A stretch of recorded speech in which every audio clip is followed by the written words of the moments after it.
तर मित्रांनो, आपल्या संकटामध्ये आपल्याला हक्काचा खांदा म्हणजे आपली बायको असते. तुम्हाला माहिती आहे, तुम्ही सुद्धा बायकोवरती भरभरून प्रेम करत जावा, कारण बायकोवरती प्रेम केलेलं कधीच वायाला जात नाही. बायको संकट समय आपल्या सोबत असते, आपल्या आधाराची काठी असते. बायको नसेल तर आयुष्याला अर्थ नाहीये. ज्यांचं लग्न नाही झालं त्यांनी आताच लग्न करा. बायकोचा आधार हाच सर्वात मोठा आधार असतो. माहितीये का तुम्हाला? बायको, जरा मित्रांच्या घरी जायचं होतं, येऊ का थोडस फिरून? हा या ना या. ए काय नसतं मित्रांनो, काय नसतं.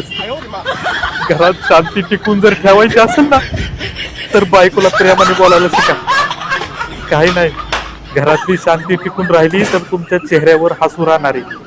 माझे काही काही शब्द बायकोच्या समोर बोललेले मनाला लागून घेत नका जाऊ. आणि लग्न नसन झालं ना, त्यांनी खरंच लग्न करू नका. माझं ऐका, परत 4 वर्षांनी परत मला शिव्या देतात नाही तर काय.